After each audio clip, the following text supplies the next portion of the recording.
একদল বন্ধু রোহান, মিতা, সাব্বির এবং তানিয়া একদিন সিদ্ধান্ত নেয় গভীর জঙ্গলের ভেতরে একটি পুরনো মন্দিরের সন্ধানে যাবে। মন্দিরটির সম্পর্কে অনেক গল্প প্রচলিত ছিল, বিশেষ করে সেখানে এক ভয়ঙ্কর আত্মা বাস করে যেটি রাতের বেলা জীবিতদের আক্রমণ করে। বন্ধুরা জানত না কতটা বিপদ তাদের জন্য অপেক্ষা করছে। দুপুরের দিকে বন্ধুরা জঙ্গলের ভেতর প্রবেশ করে এবং কিছুক্ষণের মধ্যেই মন্দিরটির কাছে পৌঁছায়। মন্দিরটি পরিত্যক্ত এবং গাছপালা ঢাকা ছিল। বাইরে থেকে দেখে মনে হচ্ছিল এটি বহু বছর ধরে অব্যবহৃত। মিতা বলল, এখানে অনেক ভয়ঙ্কর ঘটনা ঘটেছে, আমি মনে করি আমাদের ফিরে যাওয়া উচিত। কিন্তু রোহান মজার ছলে বলল, আমরা ভূতকে ভয় পাই না, চল দেখে আসি। বন্ধুরা মন্দিরে প্রবেশ করলো।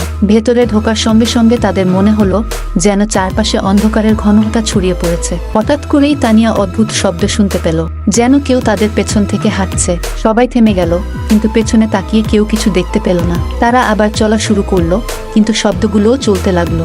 এবার সাব্বির বলল, আমি নিশ্চিত আমরা এখানে একা নই। এমন সময় রোহান একটি পুরনো মূর্তি দেখতে পেল। সে তার কাছে গিয়ে দেখতে শুরু করলো, কিন্তু ঠিক তখনই মন্দিরের বাতাস ভারী হয়ে উঠল এবং একটি ভয়ঙ্কর হাসির শব্দ শোনা গেল। বন্ধুরা আতঙ্কিত হয়ে ছুটতে শুরু করলো। তারা বের হওয়ার পথ খুঁজছিল, কিন্তু মন্দির যেন তাদের বের হতে দিচ্ছিল না। মিতা আচমকা পড়ে গেল এবং তার পেছনে এক ছায়া দেখল। সে চিৎকার করে উঠল, আমাদের দ্রুত বের হতে হবে। তারা জোরে ছুটে মন্দিরের দরজায় পৌঁছালো এবং এক ঝাঁপ দিয়ে বাইরে